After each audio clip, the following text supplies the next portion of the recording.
covered the land on every hand. And the story of ocean, truly one of the strongest and most ancient of the Titans, points to the psychic growth and development of nearly all the peoples of the earth. Because different nations in different climates and under different conditions have had various experiences of the sea, the legendary and mythology is highly diversified. Yet wherever we have the rise of great cycles of myth, wherever the hero stories come down to us, they are some way related to the mystery of ocean. So first of all, let us try to sense something of what our remote ancestors thought about the sea. For out of their thinking has come much that has influenced our personal psychology of life. The old legends are gone, but the memories in our subconscious linger on. We probably will till the end of our time. The ocean was regarded as a great and wonderful mystery. The man walking along the shore of the sea followed the narrow path of his existence. On the one hand, the land which he had explored, which had become his habitation. And on the other hand, the sea, the very waves of which licked at his feet and seemed to be trying to pull him back into the ocean. So man existed on this little strip of land between the known and the unknown. The ocean was the unknown. It became the symbol of everything that was strange, incomprehensible, insoluble. Of the source, many things that man needed. It became part of his food supply. It became a road for his navigation. Yet with it all, he could only live on the surface of it. Therefore, in a mysterious and wonderful way, the ocean became a symbol of man himself, a creature that could live only on the surface of himself, a creature who, plunging into his own unknown, his own internal, fell into a psychosis from which he has never really recovered. Man does not dare to turn inward. For here is another universe, another world with its own peoples and its own existences. A world where he cannot live very easily because he is a creature of the air. He is an air breather. The sea is the home of the water breathers. Here at once we deserve to recognize the idea that there can only be one kind of being, ourselves, is shattered for the sea alone. But just as surely as we have come forth upon the land to become a creature of our own kind, so in the ocean there are creatures not like ourselves, with whom we cannot mingle, except for very brief instants of time. Creatures in whose element we die. Creatures who, if they come into our element, will die. Thus we live on a planet not only divided to land and water, but a planet divided to two completely different kinds of existence. Two kinds that meet a little along the shores of things, but have found no common understanding. What is in the sea we do not know. Perhaps there dwell the last of the prehistoric monsters of other ages. For all we know, there may also be the first of creatures for another world to come. The Chinese are very philosophical people. To whom the sea is the symbol of the infinite. Lao Tzu declared but it was the abode of the great storm dragon. From the sea they rose, gathering up the waters into dark and twisting clouds. These dragons released their waters upon the mountains. The waters flowed into rivers and returned to the sea. The great cycle of existence. For man, some remote time, that scientifically we now know to be true, came forth from the sea. And how do we know that in the end he will not return to the sea? These mysteries are difficult to explain. But land is a minority part of the earth's surface. Man is a minority creature, even on his own planet. Then we wonder what might else lie under the sea. Is under the ocean the abode of lost continents, lost cities, that nations vanished into the water?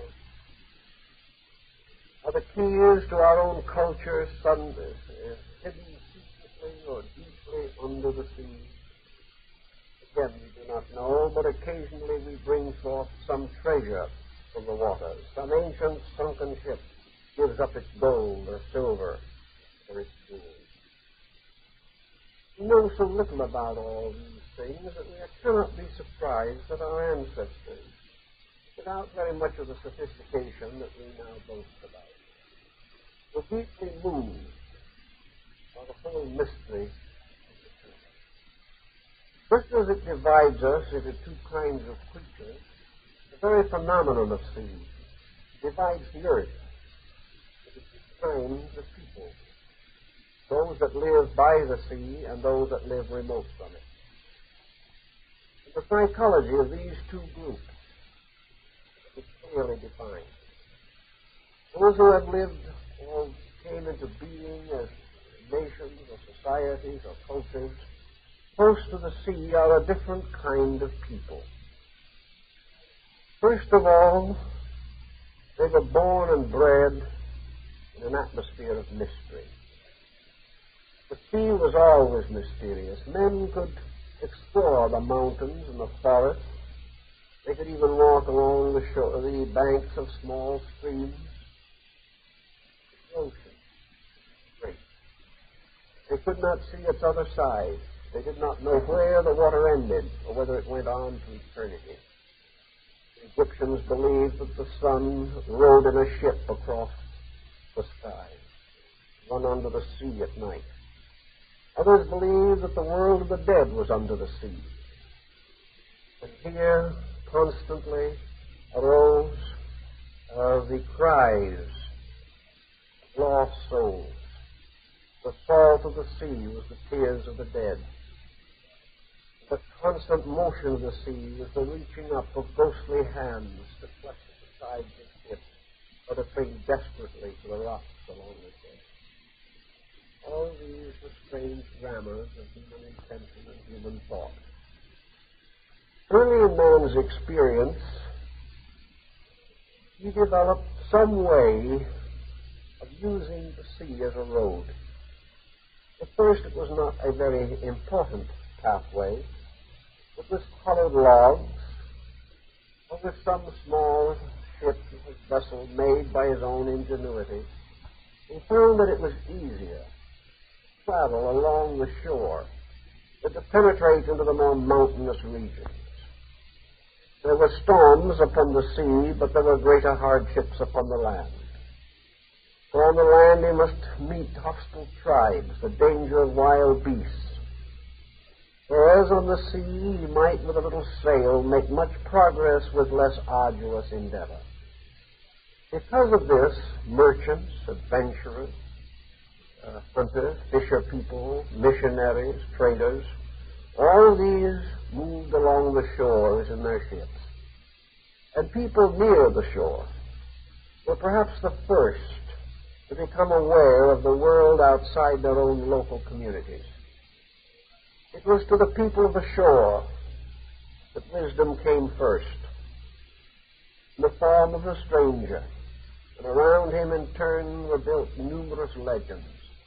legends of sages and mysterious gods and godlings that rose out of the sea. Those living in more remote inland regions seemed to develop a different kind of mind. To them, there was a certain rigidness of things. The cultures of the inland people were more introverted, more self-centered, more self-righteous, more self-conscious.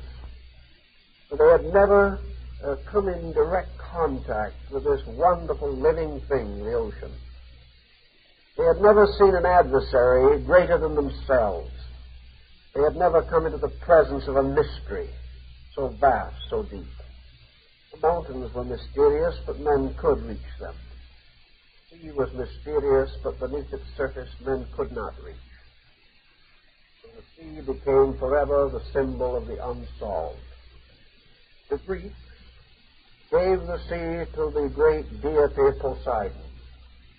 They made him lord of the waters and gave him the right to challenge all navigation. The great challenge that he gave to Ulysses is so well set forth in Homer's poem.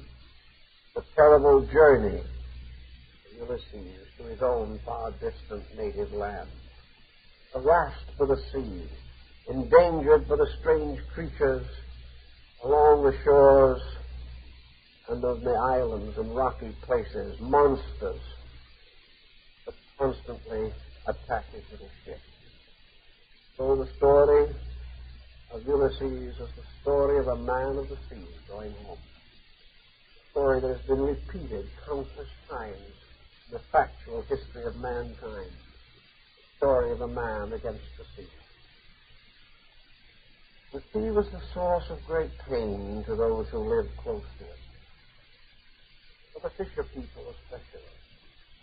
The sea is the source of life and the cause of death. In the old days, when the men went forth to fish, the women and the children waited. Many a time the men did not come back. So there was great pain and loneliness. The sea was the graveyard of those who went forth to labor in its deep. And the seafaring man, frightened of the sea, yet bewitched by its mystery, assumes as matter of course that when the end of his time shall come, he will be buried at sea, as so many others have been. Thus the sea has had many meanings and many values to different people. In Buddhism, the sea has been likened to nirvana, the infinite reality, the strange, wonderful depth which has the laws of its own kind. And that of man, which is human, cannot live in the sea. And that which belongs to the sea cannot come to men. There is a strange wall dividing them, one from the other. A wall that you cannot see, a wall that is like the Shinto gate, a door from here to there, a door from something to something else, and no wall between. The sea, therefore, was not only the source of our physical existence as creatures, but the source of our spiritual existence, the great sea of life itself. The sea that was full of seeds of living things. The sea that was the great supplier of moisture, of water, that made everything fertile. The sea that was filled with monocellular organisms that gradually evolved and unfolded until some of these organisms came forth upon the earth to become men. All this mystery of the sea, and with so little equipment to labor with this mystery. Yet other peoples, even the Buddhists themselves, who made the sea the symbol of their ultimate and infinite condition, saw in this also the mystery of illusion. The sea was like a vast mirror. The sea was a strange, uncertain thing, forever moving, never the same. It was something which moved and also remained. but it was the symbol of transitoriness. For no drop of water in the sea that breaks upon the shore will ever break again. That drop of water is gone. The streams with their waters stand for men to watch, but the water is never twice the same. So the sea became to many people the restless motion of man himself, the never-to-be-quiet part of the human soul, drawn by the tides of fancy and illusion as the ocean by the moon. Man is never still, ever impatient, ever ambitious, ever breaking his own waves against the shores of the inevitable, always ending upon the rocks of ultimate dissolution. The sea, therefore, was a symbol of pain, a symbol of endless sorrow, a symbol of forever dyingness, a struggle against a reality that is so real or so wonderful that no vanity of man can assail it. The sea is the ever-changing in the midst of the never-changing. The sea is the agony of motion against the infinite quiet of eternal peace. Somehow this peace seems to be in the sky and a storm in the sea. Wherever we have had great spiritual leaders in the world, they have been close to the sea. They have been men of the sea. They have represented the various interpretations which have been given to it. Jesus speaking from a boat in the Sea of Galilee. Jesus walking on the waters, bidding the storm to be quiet, and the storm was still. Now, this is a mysterious symbol of the victory of consciousness over the uncertainties, the unrealities, the continuous tempests of the deep which rock men's souls from some strange secret source within themselves. Then we have old Daruma, the Zen monk, walking across the Sea of China on a tea leaf. We have the deity Kannan, rising in vision from the ocean to protect her worshipper. Kannan riding on a single petal of a lotus, quieting the storm. The same deity reaching forth her hand to stop the tempest that threatened the survival of her believers. Always deities have been close to the sea. Most of the great sages have used the sea in their parables and in their legends and in their stories.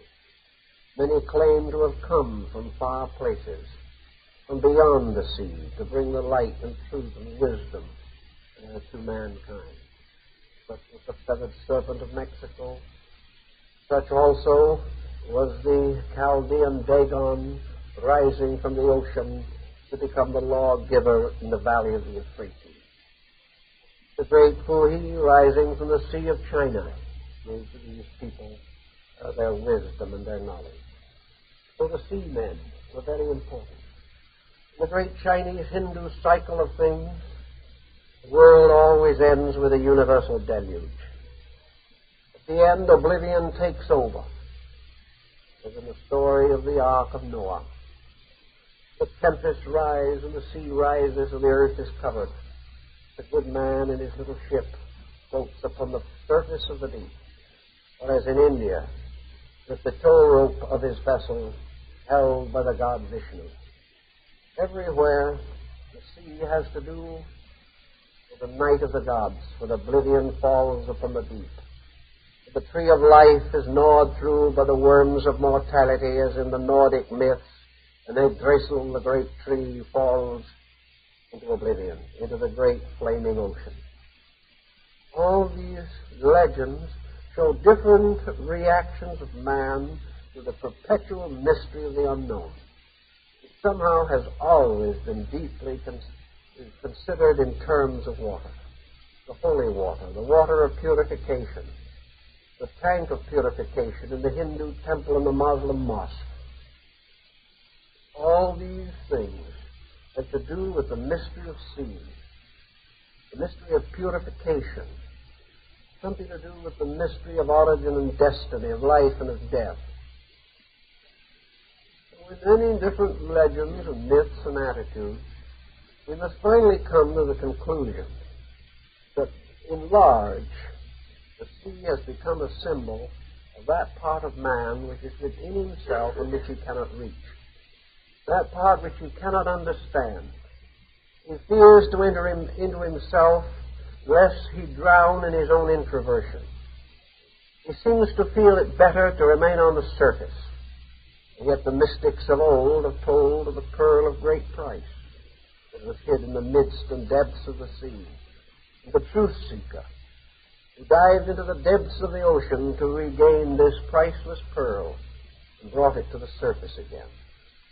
Thus truth, wisdom, all man needs to know, including the secret of his own immortality, lies somewhere in the depths of ocean, the ocean of himself, the ocean of his own continually moving existence, this endless cycle of causes and effects which like tides and waves sweep on through space. All these different figures and symbols and emblems have a bearing upon our historic perspective, our philosophic perspective about ourselves and every other living thing. The islands of Yamato, the land of the dragonfly that we now call Japan, rise out of ocean. They are like a little scattering of land coming from the great sea. And it is said in the very beginning of things that God's caused a bridge to arise in the sky. And standing on this bridge, they reached down the point of a spear into the midst of ocean. And lifting up the spear, they found on the point of it a little mud that had come from the bottom of the ocean. And this mud they dropped on the surface of the water, and it became the islands of Japan. It was a very old story. It's found in the Kojiki, the record of ancient things. These islands really are almost like beautiful jewels set in a great ocean. Their land area is small. There are thousands of islands, all lashed by the ocean or by one of the inland seas of this very water-bound empire. So these people would naturally be very close to the sea in their thinking.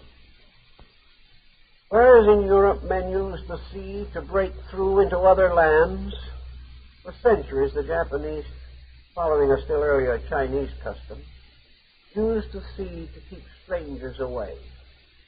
Somewhere long before this happened, the sea gained another formidable aspect. For across the sea could always come danger. Nearly anyone who was happy and peaceful and enjoying himself and minding his own business had to watch the sea. His enemy might appear at any moment. If he had anything, someone could come out of the sea and take it. If his land was worth having, men from the sea would conquer it. And if he was not very watchful of his gods, men from the sea would bring other gods and destroy his. The sea was rather a dangerous thing.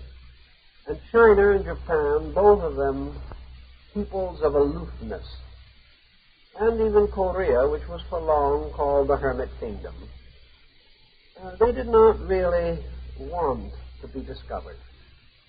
Some way they found their peace in their own strange, quiet world.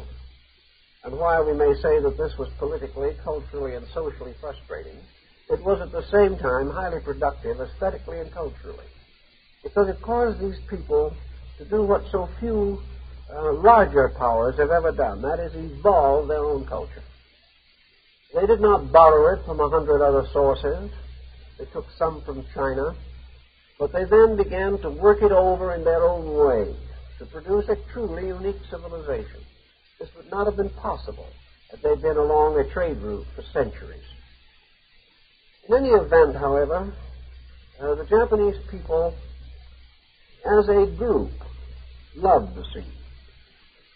To them, the sea was never as frightening as it was to many other people. Perhaps it was because their basic philosophy of life, certainly after they became Buddhists, was that all things are essentially good. And before they were Buddhists, they were Shintoists. And to the Shintoist, all nature is worthy of veneration. Ocean, sky, stars.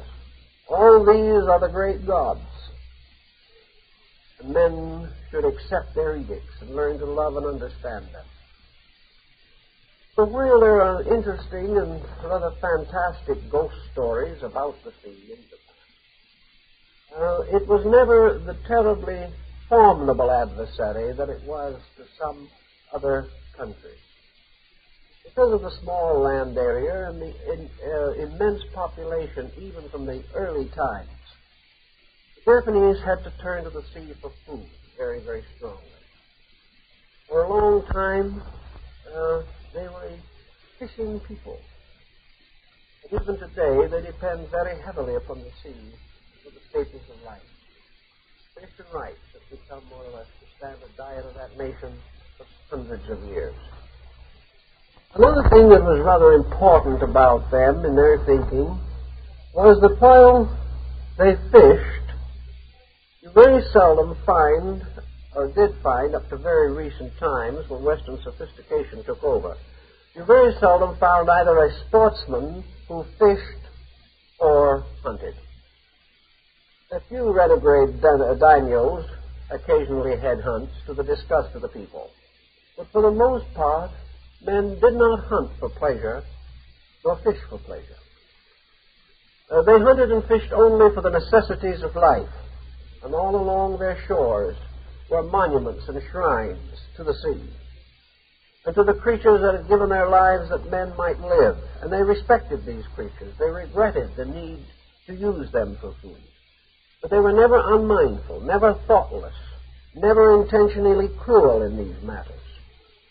They only tried to find a means of survival for themselves and their families. So in a sense, the people understood the sea perhaps a little better than other nations.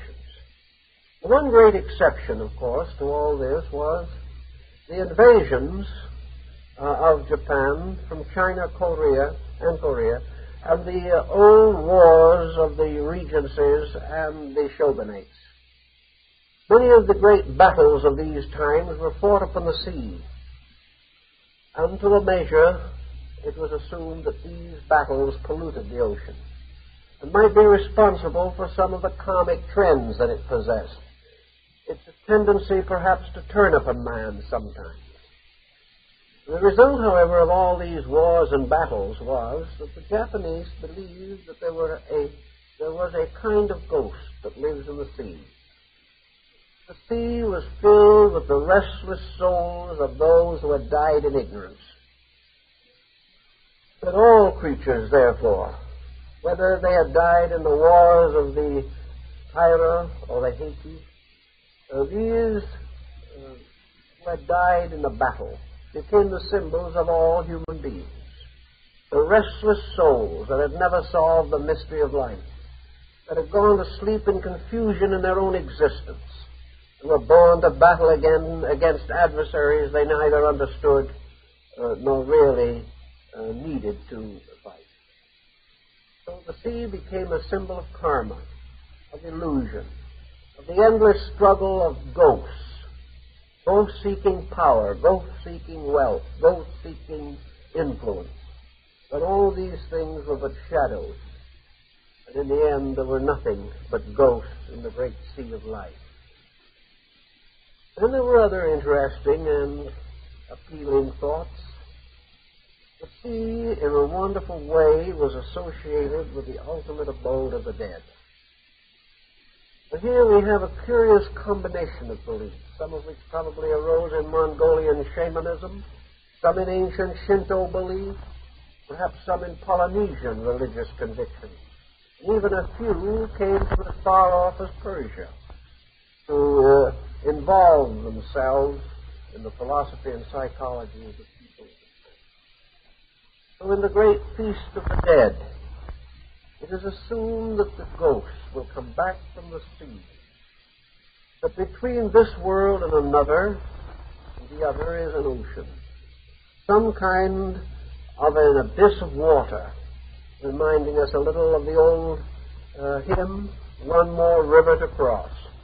But apparently the two most ancient peoples, this world was divided from the other by what the Greeks call an ocean of humidity, a kind of strange, heavy, watery atmosphere, a mist, a strange, etheric substance, a fluid or an energy, through which souls passed into the other life as crossing a sea, or into which they came in descending for rebirth or manifestation in this world.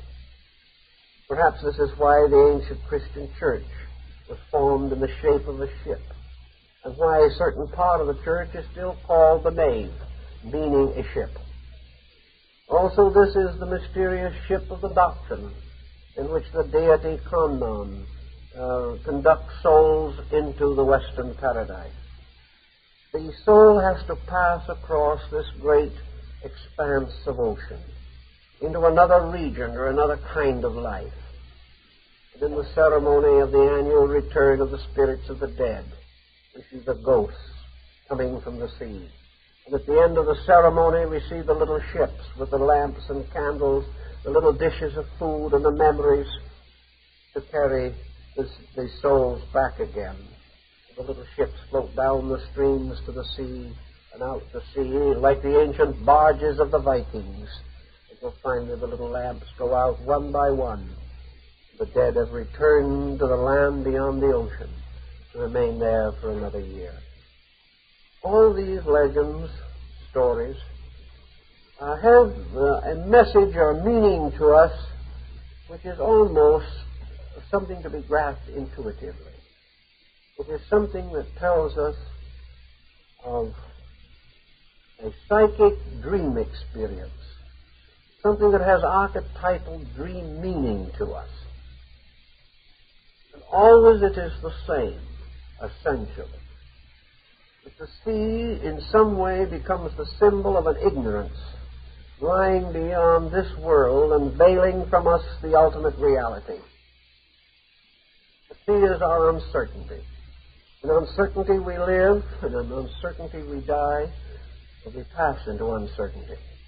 And all this changing, shifting picture of things that cannot ever be quite so seem to suggest the mirroring of the sea, the Maya of illusion, the symbol of water, the same Maya, or Mara, however, which becomes the parent of prophets. For out of the uncertainties of life, man gains the courage to seek the realities. Now, there are many wonderful legends about the sea among the Japanese people. We want to say something at this time about Urashima Taro, the fisher boy. This is a story which could come from any one of 100 different nations. No one seems to know just where it originated. It is perhaps the oldest legend among the Japanese people. And yet it has passed through so many forms and variations that 100 plays could be built upon the versions of it. It returns and mingles and combines its forces with every other legend, practically, of the long sleepers that we have in the world, and they are countless. Urashima Taro was a fisher boy.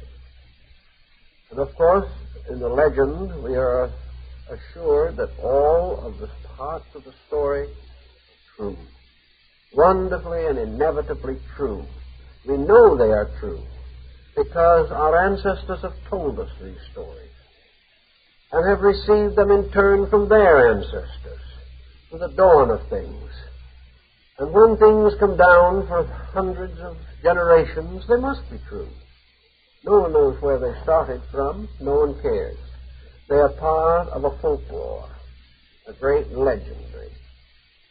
So because this young man, this fisherman, was a good, honorable person. He paid homage to the gods of the streams and the mountains. He was kind, but he was like the story we just mentioned. He and his family and his people depended upon the sea for life. So in his crazy little boat that bounced around on the waves, he was fishing quietly along when there was a very powerful tug on his fish line. And of course, a tug like that might mean a great fish which would be food for the whole village. So in great excitement, the fisherman pulled in on his line. But it soon became evident that he had not caught a fish at all. What he had caught instead was a great tortoise. Now this tortoise, of course, was a symbol of a great antiquity. In the Japanese form, the tortoise appears to be covered with a long fur. On the back of its shell, it seems to have a long beard. But this beard is really seaweed and other things that have grown to the shell. So the tortoise is very wise, for he is given the length of age of 1,000 years. And he is the sage of the sea. He is the wise man of ocean.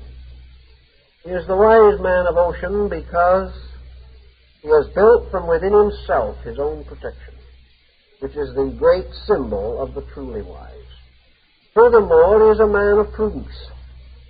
For in danger he retires into himself until the danger passes. And this again is a sign of great erudition. So the tortoise is not just another member of the aquatic family. He is the great sage. He is the Ahat of the deep. And sometimes, according to ancient traditions, he may ascend to the state of a bodhisattva. For there were bodhisattvas among the turtles. They were very wise and very noble and very great. Now, of course, our young fisherman was not entirely aware of all the esoteric possibilities of the turtle, but at least he said to himself,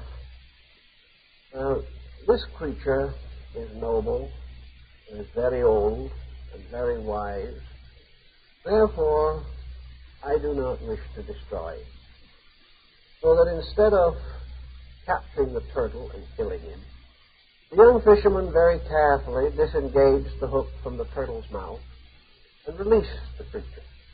It disappeared over the side of the boat and back into the sea, and the young man baited his hook again, waiting hopefully for better luck.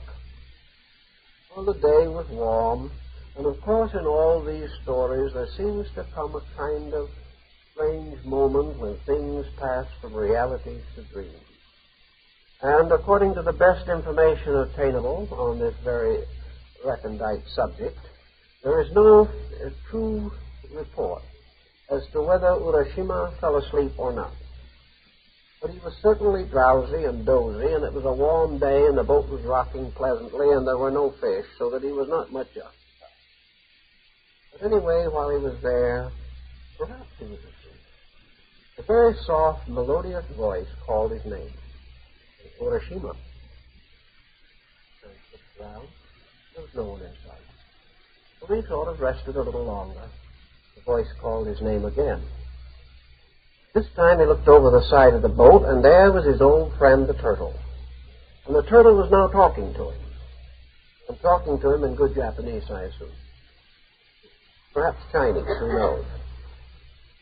But the turtle said to him, I came to test you, to see whether you were a good man or not, whether you obeyed the gods, whether you had a kindly heart. Because in our great world of the sea, happiness is for those who are kindly. This is the abode of kindness. And we who are here do not have too much kindness for mortals. They care very little about us. but we appreciate someone who is thoughtful and kind, and we would very much like to reward you. And the young fisherman said, well, what is it that you would like to do for me? And the turtle now came alongside of his little boat, and the turtle had grown very large. And it was a very old and very wise old Ahat turtle. And he said to the young fisherman, climb on my shell, and I will take you to the other world. Well, it was the best offer that the fisherman had had that day, so he decided to try it. So he climbed very courageously and with considerable confidence, because this tortoise was most reassuring, onto the back of the great shell. In an instant, he seemed to be flying across the sea. He was traveling faster than I could count or think, and the waves broke around him and broke over him. There was something very remarkable about it. His clothing never became wet. And he went on and on and on into a mysterious haze that seemed to rise on every hand. And here the story takes again two or more very interesting turns. According to one account of the story, the palace of the Sea King, for which they were bound, was deep in the depths of ocean, in some wonderful, strange spot, perhaps down far south of the present islands of Japan.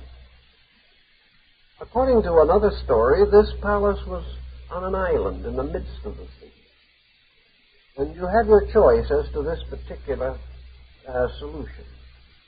But we know, for example, that the name of the Dragon's King's palace was Rigoku, and that this has also, in Japanese, been gradually changed until it has become Ryukyu, which is the name of the Luchu Islands, a most famous to our memory now being the island of Okinawa.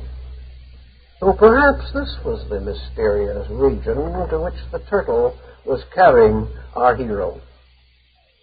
But one report that came very immediate in this story, and of course, under the circumstances, we do not know just how the reports began to circulate, but anyway, this is it.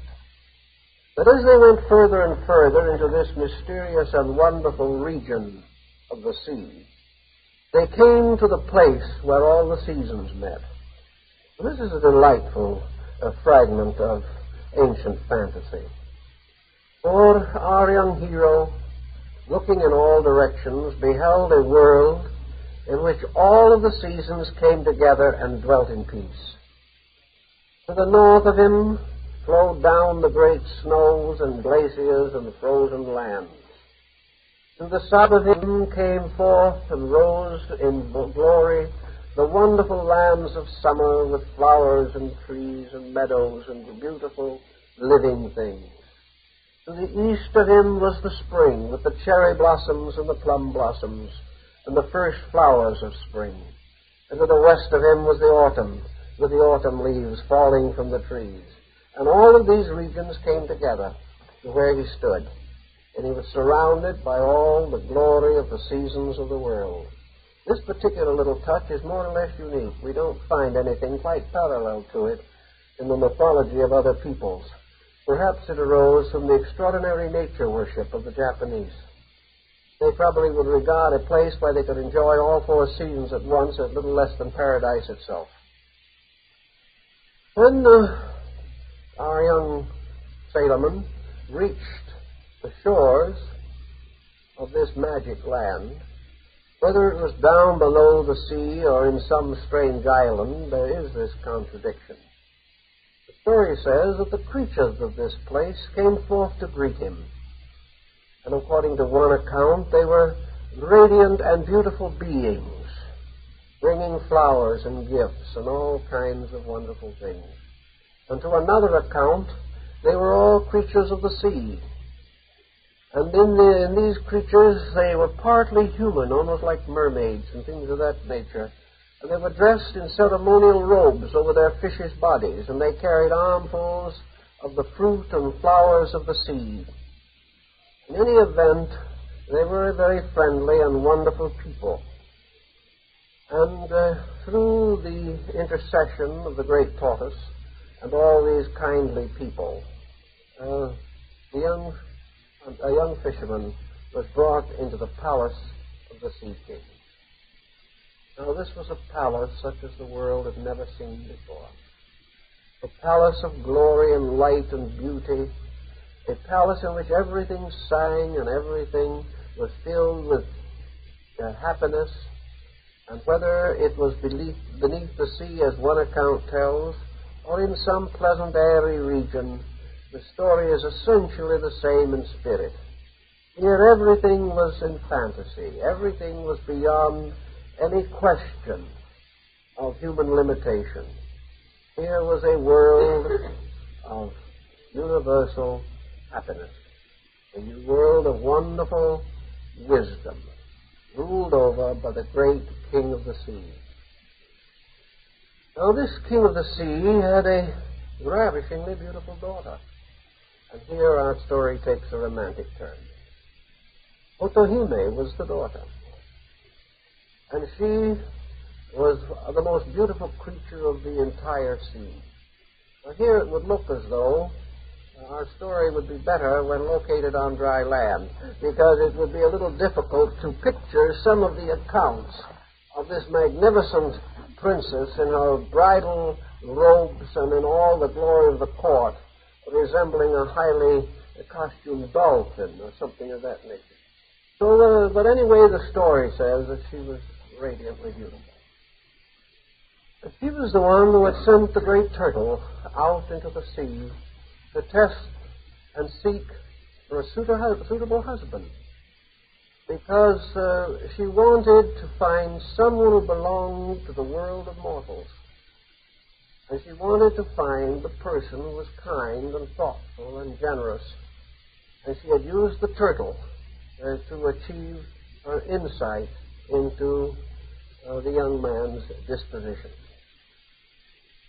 Orishima was, of course, greatly pleased at the prospect of being adopted into the family. And he had no great objections to offer, so there were the wonderful nuptials in the great palace, and the young fisherman was united forever with the daughter of the Sea King. And the nuptials were finally consummated with the exchange of the 9 cups of sake. There was great banqueting, musicians, wonderful things happened. And the young man settled down to the joys of a world where the seasons always blend, where there is no night, where there is no sorrow, there is no death. But we begin to sense something that resembles some of the other paradisical myths of the old world. We are in this mysterious phantom region of infinite delight, a delight perhaps like that of the Eden's garden before the fall. Now, Urashima remained in this land for 3 years. And then there awakened in him the great longing to return to the human world. And it was a rather critical situation, because he left an old father and mother behind him. He did not know whether they knew he was alive or not. He had no way of knowing whether they were cared for. And slowly a strange melancholy settled in upon him. He had found that even paradise had its snake, as Omar says. Here was complete happiness, and he was not happy. He was not happy because, in a way, he was no longer with his own kind. He belonged to a world that he had not been born into. He was not a citizen of this wonderful land of forever. He was a mortal, and his mortality hung heavily upon his immortality. He was not secure in his own consciousness. And Otohime, seeing the unhappiness in his eyes, asked him what was going on. He said, "I guess I'm just lonely.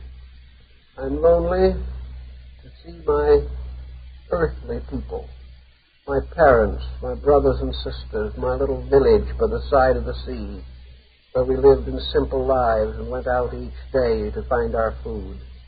In some way, something in my heart cries out to see these again. If I don't want to stay there, I will return, but I do want to see them once more.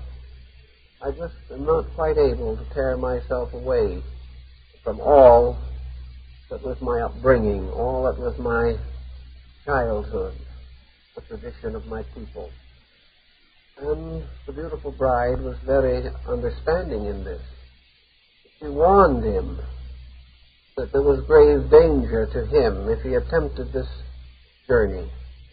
But when he finally said, I can't help it, I must go, I have to go, I'm torn in such a way that my heart is so heavy that there is no happiness for me.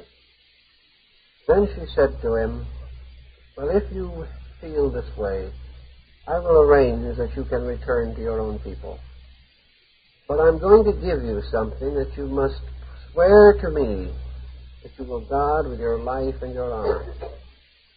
It is a lacquered box tied with a golden cord.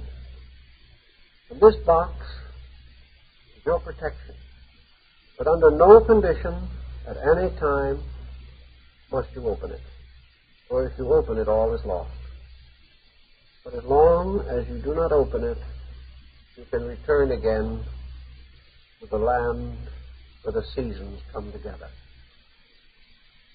So again the sage old tortoise appeared out of the sea, and in a little while the fisherman was riding back with the speed of light across the ocean. And finally, the tortoise brought him safely to the shore where his little village stood. And he got out off the back of the turtle, looked around him. And Hiroshima was troubled. Something was different. The Shinto temple was there on the hill. It was not in the same place. The little houses were different. The stream ran down to the water. And there were the boats of the fishermen, but the boats were different. And he went up the beach and went to the house of his parents. There was no house there. And he wandered about looking for familiar faces. There were no familiar faces. At last he went up to a very old man, and he said to him, is not this the town where Urashima came from? And the man said, yes, I think it is. But of course you know Urashima Taro has been dead for over 300 years. And he was lost at sea. And his grave is in the little cemetery there. There is where his memorial tablet is. And beside him are the graves of his parents, and the graves of his brothers and sisters, and of their children, and of their children's children. And there is no more any family of that name existing. And he asked all kinds of questions. And they all thought he was mad, because no one asked such questions anymore. They were themselves part of legend and lore of centuries before. He went to the Shinto temple, but the priest was not the same, and the priest did not understand. Nobody understood. The whole world that he had known was gone. So, lonely still, and more or less despairing, Urashima Taro went down to the edge of the water. He stood looking out at the sea. For now he had a vague uncertainty, fear, and almost terror within himself. There was nothing any longer to keep him among the worlds of men. But how should he get back again to that wonderful palace of the Sea King? He did not know. He called to the sea. Nothing happened. He looked hopefully for the great turtle, but he saw no sign of it. He wandered dejectedly along the shore of the sea. And finally, he held a little box in his hand with its silken cord. He said, I know I'm sworn not to open this, but I no longer have any other course. I do not know what to do. Perhaps if I open this, I will find a way back again to the palace of the Sea King. And so, breaking his promise, he lifted off the lid of the box. And out of the box there came a fine white mist. There was nothing else in the box. And this mist floated and hovered and remained a little time in the air and then drifted out over the sea and disappeared. And in that instant, the young fisherman knew all was lost. But suddenly, in a second, his body began to age. In a very few minutes, he was so old that he could no longer stand. He fell upon the ground, and in a few moments, he was dead. But suddenly, without warning, he had become as though 300 years old. And the people there have a little temple built to his memory now. It's been shown to visitors many times. And in this temple is the empty box with its golden cord and two strange stones that he is said to have brought back with him from the land where the seasons mingle. And no one else then knows anything more about what happened to the fisherman. He just died and was buried again, but now as an unknown, aged man in the village where he was born. This is the story of the palace of the Sea King. And let's see what happens if we try to investigate the story a little bit, see what it all means to us. Some of it is evidently devised from Shinto fables. The story of the long sleeper, Arwit van Winkle's story, comes from another version that is in China and which has been held there for a very long time. Here is the story of the individual who passes through a dream or a vision, like the seven sleepers of Ephesus, remains in a trance or in a strange suspended state of animation for a long time, and then comes back to find the world he knew no longer exists. This legend is practically everywhere on Earth. There's a very interesting version of it among the Eskimos. So this is not new in itself. But the patterning of it altogether seems to suggest several things. And Buddhist priests in Japan have found the story very supporting to some of their own doctrines and beliefs. Let us imagine for a moment that the mysterious abode of the Sea King represents in man the mysterious seat of his own existence. That this palace of the Sea King, where all the seasons meet, is the abode where all the sensory perceptions combine. Here all phenomena, all things that have to do with the world, have a sort of common meeting ground.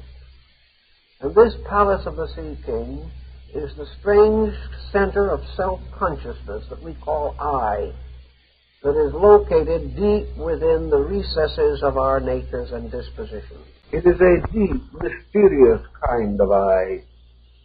The Sea King is not the true God of things, because actually he is a phase of Ema, the Lord of the dead.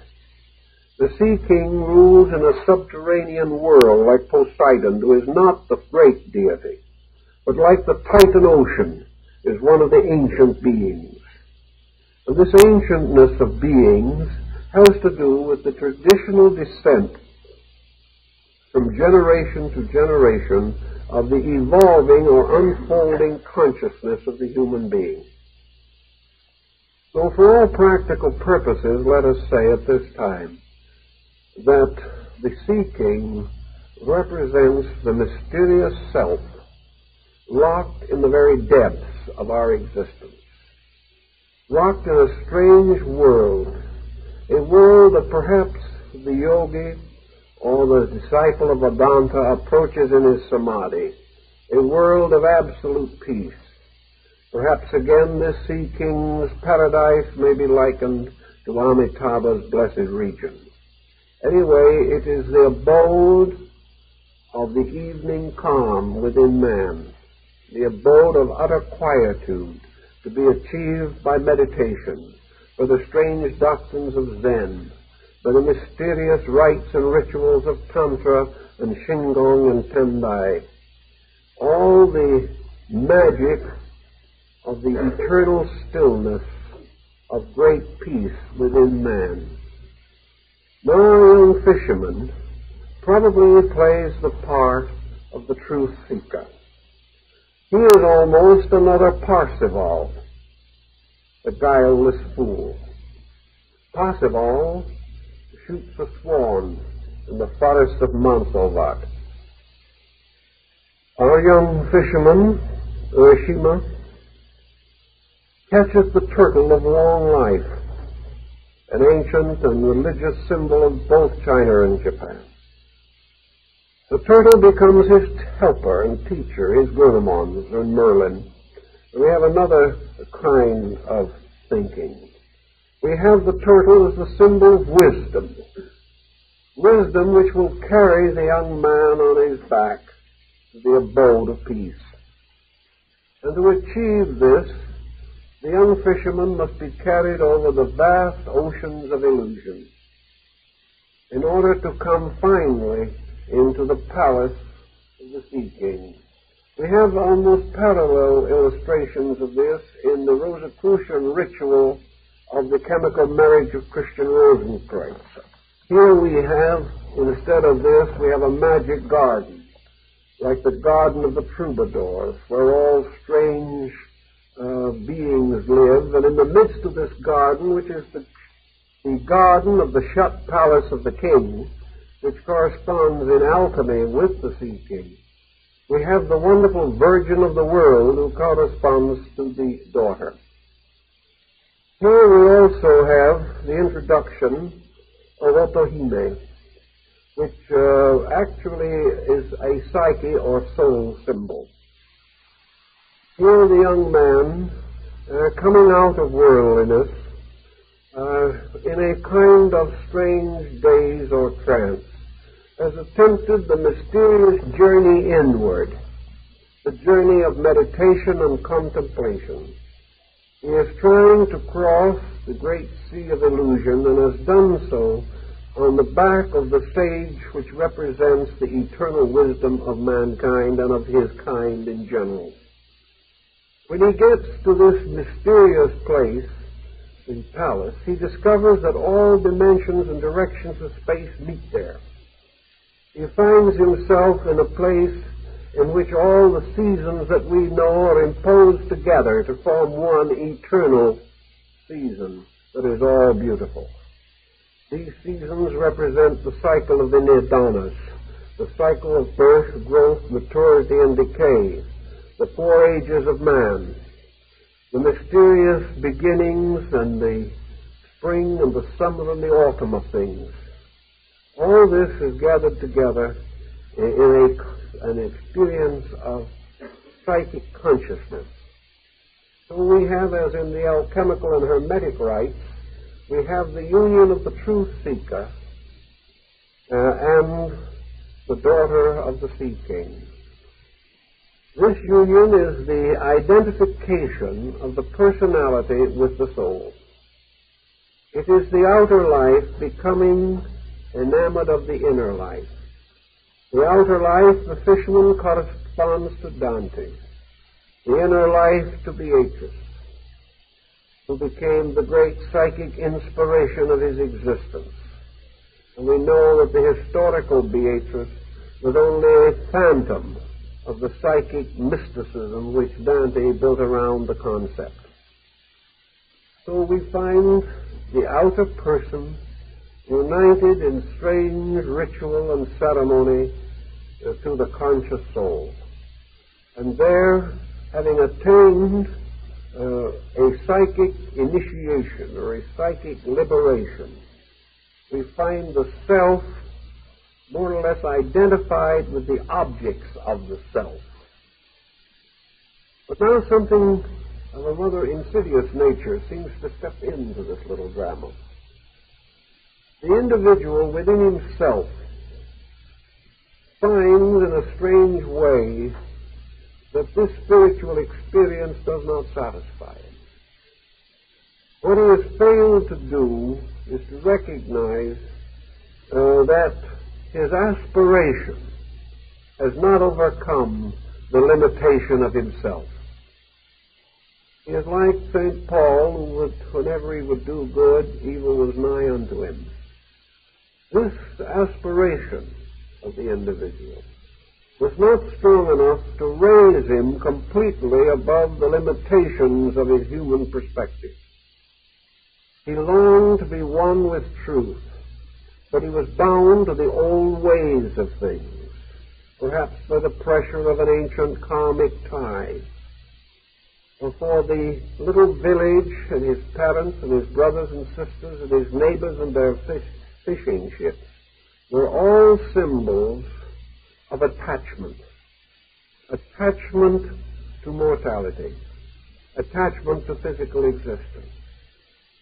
And the Buddhist explains this very simply, that the individual, while given this glorious vision of possibilities, was still bound by the inability to live free of the attachment of the mortal state. It is as though for a second he had glimpsed a universal mystery. The mystery closed in again, and darkness resulted, and he fell back upon his own humanity. So the Buddhist would simply say that this person had a mystical experience, but this mystical experience was not strong enough to bind him completely to eternity. He wanted to live forever in the golden palace of the Sea King. He wanted to live forever in the love of his own soul and have an immortal existence beyond birth and death. But he was not by nature immortal. He was by nature a mortal creature. Therefore, by his own mortality, he wished himself to die. Regardless of anything that could have been done, he could not escape from his own mortality. Now, this is a very important Buddhist philosophic point, which certainly has become gradually involved within the story. Urashima, the fisherman, represents the human personal being that has never known immortality and never can. It has no consciousness apart from condition. Separated from a conditioned existence, it dwells in an utter bewilderment.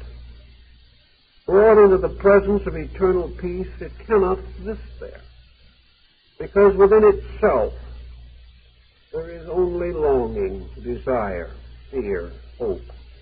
Every part of the personal self is built of personal factors. It belongs to this world. It was created here. And with it are our ambitions, our hopes for wealth, our search for satisfaction, our desires to dominate our neighbors, to become influential citizens. We measure our entire life from the cradle to the grave. Therefore, something that does not belong in this pattern of cradle to grave simply is not comprehensible to us. We think it is. We believe it is. We dream of immortality. But even heaven will become a hell if the creature that inhabits it is bound by karma to its own ignorance.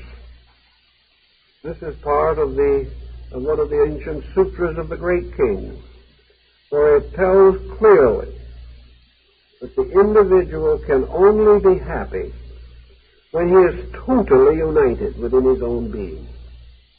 Wherever there is stress or striving, division, a divided allegiance, the individual is torn. And wherever there is illusion, there is division. Wherever the individual mistakes the common world for the eternal world and tries to live in both, he falls into the disaster of the fisher lad. So because of this fact that he cannot fully experience that which is not of his own nature, we have a reverse here of the European story of Undine. In Undine, it is the nymph, the water nymph, that cannot adjust. And in many of the elemental stories of the Middle Ages, there is a final division in which the submundane or the unearthly thing has to return to its own nature. It cannot be forever mortal, forever human, forever remain in this world. Now the story is reversed. The superhuman being is in its own element. But now the human being cannot attain that element and remain there. There is a difference. And that difference is in some way the difference between the land and the sea. The difference between the individual who breathes air and the individual who breathes the eternal waters of life, which are now a strange, mysterious symbol of the continual breathing of immortality. So, regretfully, but inevitably, Otohime, the soul, has to give up her lover. And on the back of the ancient turtle, he returns again to the world he has known. Now, in this story, we have two different versions. According to one version, he was gone 3 years. And in the world, it was 300 years. In another version of the story, we find a completely different time equation, in which the equation is that the young man has been away for a very long time and comes back to find nothing changed and the situation utterly endurable in this world. There are the two versions of the story. But whichever version you wish to take, the principle involved is the same. What happens to the individual who has had a glimpse of reality? He is strangely and desperately placed because he is no longer the citizen of one world or of another. He goes back to the attachments of life signified by his family and his community, and he finds that these attachments have died. They are not persons that have died by necessity. They are relationships. He finds that all the things that meant a great deal to him have passed away. That really has been gone a very long time, in spiritual experience, if not in time. The old priest will tell you that in a moment of inner meditation, the individual may truly live 1,000 years. And out of a moment of insight, he may return to a world that can never be the same. Because the world is the same only because he is the same. The moment he is not the same, the world must change. So our fisherman comes back, but he has changed somewhat himself. He can no longer be united with the world he left behind. He can no longer quite reach out to this other world where the seasons mingle. So he is totally alone. He is alone except for people who say that somewhere, sometime, there was such a person as himself. Here we have a hint of rebirth. Here we have a symbolism of the great passing of karmic time. And at last, the young fisherman wanders back again to the shore of the sea. He comes back again to the mysterious symbol of eternity. And here he is confronted with the box. Now, the story of Pandora's box has become a classic, and there is much to suspect that perhaps this box not only inspired the caskets and the story of the Merchant of Venice, but also supplied the mysterious story for the legend of the Sea King and his palace.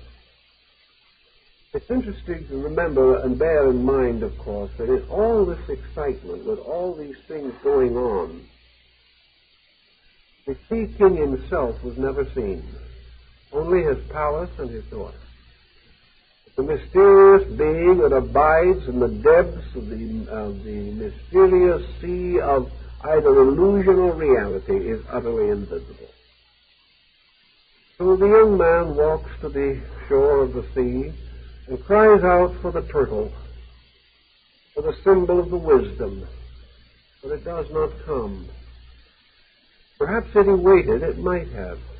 Perhaps if he had kept his faith strong and clear and held on, enduring without doubt, he might have gone back to the Sea King's house. But in his desperation, he turned to this mysterious box, the treasure that his soul had given him, the treasure that he must keep forever locked. The Shungong and Tendai master will tell you what this treasure is. This treasure is the key to the secret arts.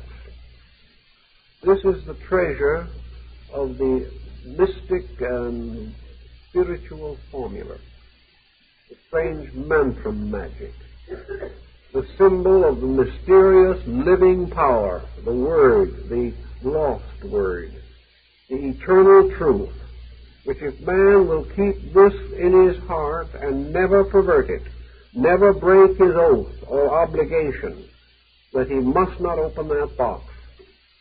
He must never release out into manifestation those things which belong to his own inner life. He must never pervert the truth which has been given to him. Had he kept this, he might have been able to go back. But in his desperation, he opened the box, hoping to find therein the magic way of returning to happiness. Well, what kind of a box could it be? We are all seeking for peace. We are all seeking for happiness. And like Pandora opening her box, we have launched a pestilence upon our kind. For in our search for peace, we have used everything we could think of, except the path of reality. We have tried to drink ourselves into a stupor. We have turned to narcotics and sedation. We have surrounded ourselves with the most strange and exciting and disastrous emotional tempos in order to find something that we are seeking, and we do not know what it is. What we are seeking for is peace. And we are destroying ourselves with confusion while we are striving after quiet. In any event, the release of this secret thing, of this breaking of the primary obligation to be true to truth, to be true to the soul and all that it stands for, to be true to the psychic wisdom that has been granted, brings Urashima back suddenly, back to the old world which he has left. There is no longer any hope for him to go on. He can only go down into the earth, and suddenly he is very old, he is very tired, the world grows dark around him, and he passes out of embodiment. So, in this particular phase of the story, in all probability, also has a Buddhistic interpretation, for it has to do with the final dissolution of the personality. The personality itself is wiped away in some strange manner. The individual forever undoes himself. The mistakes, the selfishness, the corruption destroy that which they fashion. So in the end, the personality simply perishes. Now in the legend, we know no more that goes beyond this point. There is nothing more said to indicate what could lie beyond. According to the beliefs of the people, however, to the very village to which this ancient fisherman is said to have belonged, his soul would go forth in time to a new embodiment. and his psychic life would continue and unfold again. But the mysterious happening that occurred at that particular time would not be repeated, because in that particular experience something happened that was very interesting. Buddhism and Shintoism would both explain it something in this way. The whole vision represented a psychic happening, a dream, which occurred within Urashima himself. It was never anything but an inner experience. The palace of the Sea King was in himself. Everything was a matter of attitude. Everything was a matter of belief or conviction. The whole universe, the ocean, and all that is in it is in man. For it can never mean anything to man except what it does mean to man. Every part of man is interpreted by himself. His consciousness can only mean what it does because he interprets it that way. An enemy is only an enemy because man himself creates that enemy. Another man is only a friend because we create that friend. And it is true also in the Buddhist belief, where these people say, if there were no man, there would be no Buddha. The Buddha, the symbol of the most complete enlightenment of man, is man's symbol of his own enlightenment. Everything originates in man. It is man, locked within the instrument of his own interpretation, trying to explain beyond the circumference of himself, and always forced to fall back upon himself for the very substance of his interpretation. He has no other source. So our whole drama is a drama of man's interpretation of a situation or a condition. The sea is man's ignorance, his partial knowledge. That knowledge which is often more painful than a lie. Because in this sea, the individual lives by half-truths. And these half-truths have the very substance of death in them. And in his little boat, which is itself grotesquely fashioned, this boat might be his own individuality by which he isolates himself from the sea, for without that he would drown in himself. For there is no other place he can drown, the sea is in himself. In any event, as he is there comes out of the subconsciousness of himself the wisdom animal, the Ahat, the Lohan, the Senin, the mysterious powers which man himself fashions. But what are these powers? They are the touches of intuition, by means of which he suddenly has a glimpse beyond himself. In Buddhism, all emotions are divisible into two kinds: those that arise in illusion and those that arise in reality. All that arise in illusion must die. All that arise in reality increase as illusion dies. A good example of an emotion arising in illusion is ambition, because it has no substance. It can never be a reality. It can never be more than emotion, a transitoriness, fame for a day, reward for a moment, and then silence. As opposed to this, we say that appreciation is an emotion arising from reality. But the greater we become in truth, the more we appreciate. The more we overcome ignorance, the more we appreciate. Therefore, as we grow, appreciation and understanding mingle to make us better. Therefore, it is an emotion that arises out of reality itself.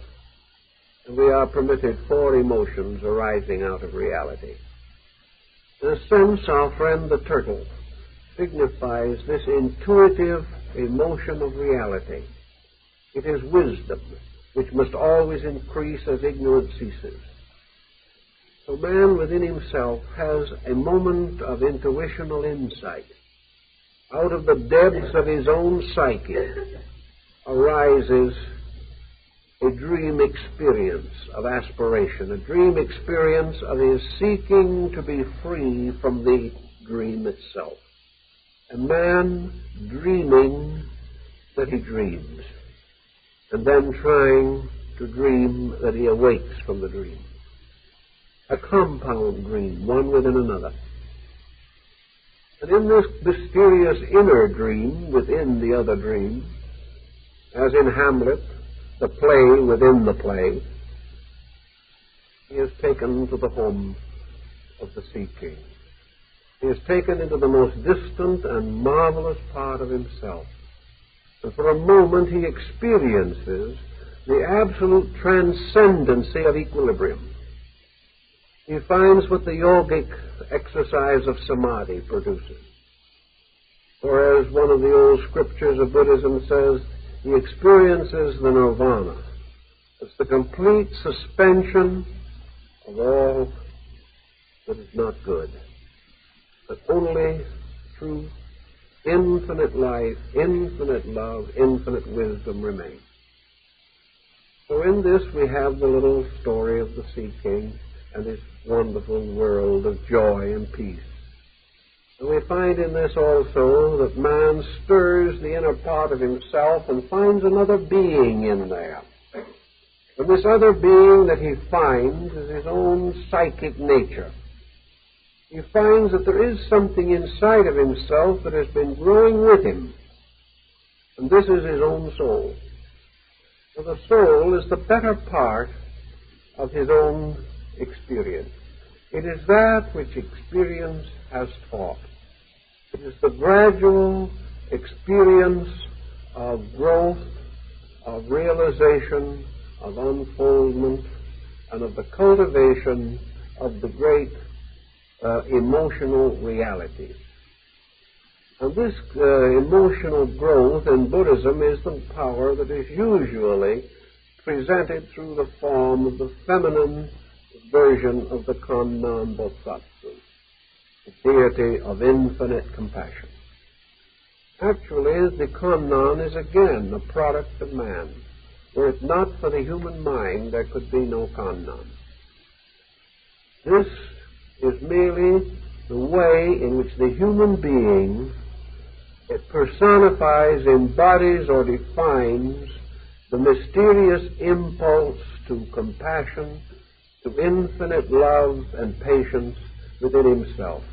A man living every day selfishly, unconcerned about the realities of life, suddenly sees a child struck in an accident. He rushes to the street, takes the child in his arms, and experiences a great personal tragedy, although he has never seen the child before. In that moment, his only thought is to help that child, to bring peace to it, to help to find a quick remedy, take it to the nearest doctor, find the hospital. And at the same time, a great hurt is in his own heart. He has great pity, although he has not previously experienced it. And then, of course, the Buddhist faith, this means that in that moment, this man is experiencing the mysterious, subtle, internal emotion of the Bodhisattva Jizo, the pity for the little one. All these arise in the person, and the person finds his own symbolic vestments for them, just as the Christian sees in the vision of Christ that arises in his life, the symbol of the absolute sacrifice of a great and noble being for the reformation and restoration of mankind. So all these are symbols arising in the individual. And in his inner dream, within a dream, the little fisherman finds at last, theoretically, that which he seeks. He has everything. But he's in a strange conflict, because he has everything. but he is not everything himself. This fact that he is not that which he has, that he has not gained this insight through the full experience, but has gained it only through an inner dream psychic situation, means that outwardly he has not yet attained the power to transform a dream to a reality.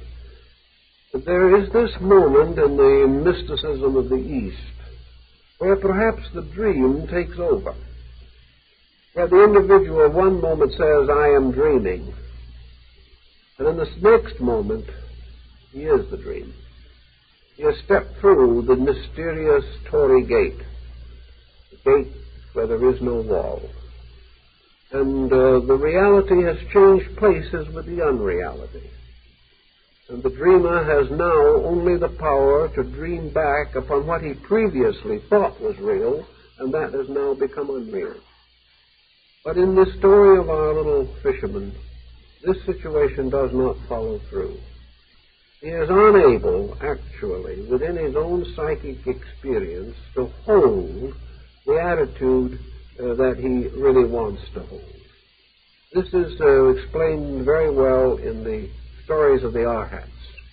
For in the stories of these saintly persons, there was this tremendous struggle to the final attainment of liberation from worldliness. For it is only by that liberation that our hero could be free from the longing to go back to the village. The Arhat is the one who has finally achieved this perfect detachment, so that subconsciously he is attached, not just consciously. He may say, I will never go back, but in his consciousness he may be dying of loneliness and wanting to go back. So the change has to be in consciousness, or else it is not real. It doesn't change the psychic integration of the person. And in this instance, the young man had to go back. And going back was really nothing more than re-entering into the realm of objective attachments, objective realities. He had had experience of another kind, but to him it was a dream. He was never able to make the change which would have made his village the dream, and the temple of the Sea King the reality. He was not able to repolarize his own relation to the dream. Now, in Buddhism, this is a very simple problem, essentially, because it doesn't make any difference which way you polarize it. It is still a dream. The palace of the Sea King has no more reality than the village you left by the shore of the sea, but no less. Therefore, you are divided between two kinds of unreality. The unreality of mortality and the unreality of immortality. You are suspended between them.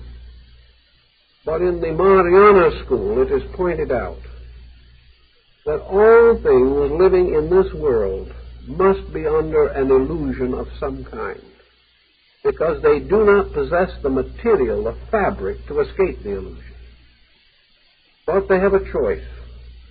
They can be under a beautiful dream or a terrible dream. The problems of existence as we know them end finally in a terrible dream. Materialism, degeneracy, selfishness, hate, fear, all these end in a terrible dream. Man has made a false world of horror for himself. He may escape from this to another kind of dream, the dream of Amita's Western paradise, the dream of beauty, the dream of peace and of love and of friendship. He may experience the universe from a new level of himself. What the universe really is, he does not know. But he does have the power to take from the universe its power to hurt him, and replace that power by the power of the universe to bless him. He creates them both, but to the degree that he has a great insight, he becomes a creator of beauty. And to the degree that he becomes a creator of beauty, he brings beauty and peace into his own life. But Urashima said, the world is beautiful. Everything is lovely. This is paradise.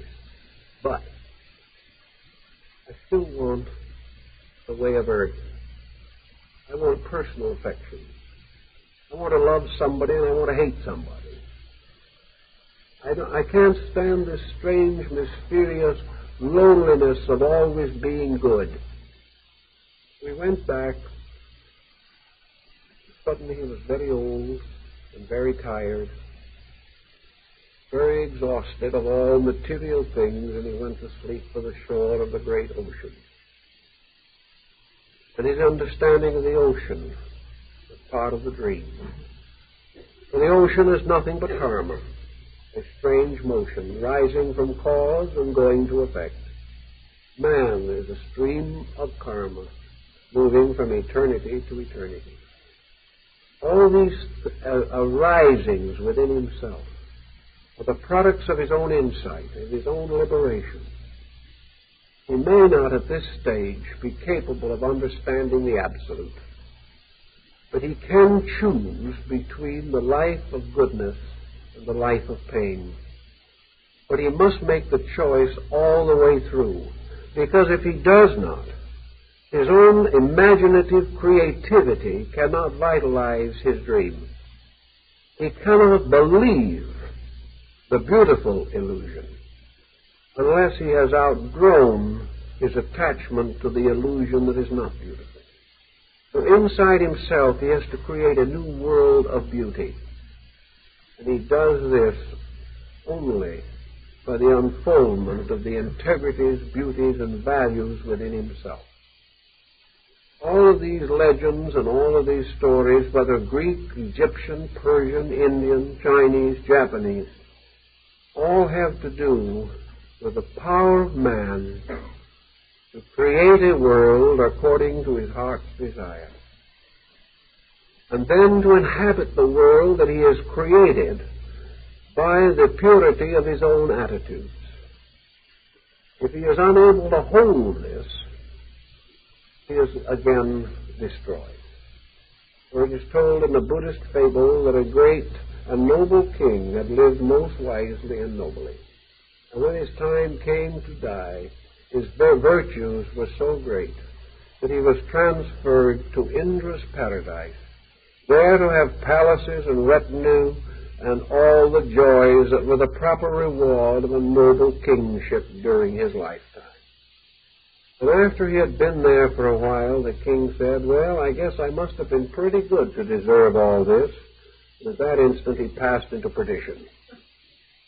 The individual's heaven is the heaven of his own insight. If he is right, if he is true, he dwells in the light. If one selfish or unkind or cruel thought comes to him, he suddenly finds himself standing on the edge of the sea, with a village that has forgotten him on the one hand and a sea that he cannot conquer on the other. The moment he takes out of his heart the mysterious vision, the wonderful soul picture of that which can be, he is left alone to grow old and die by the shores of the ocean. For the ocean is the mysterious substance from which all dreams are fashioned, the ocean of our own unconscious, within which we create heavens and hells and then have to live in them. But it is during our intelligent efforts to grow here and now that we fashion the instruments to remold our own private universes. And when our own private universes become suitable for the habitation of righteous beings, then we will dwell in them pleasantly and happily. But when all we have earned is a cycle of compensations, then we must suffer a little, enjoy a little, hope a little, and fear a great deal. These are the mysteries of the sea of illusion, the oceans of reality, And the individual who dreams true only when he is able to vitalize that dream with the full integrity of his own consciousness. Otherwise, he dreams of beauty and awakens to the same drab world he left before. But the only reason the world he awakens to is drab is because he is drab.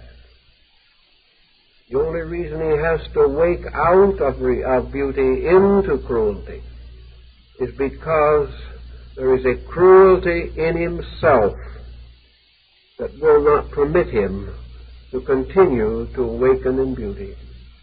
All these are the compensations within self. And when these things are understood, we will be the master of most of the fables that have been written by mankind. Well, thank you very kindly. I think time's up.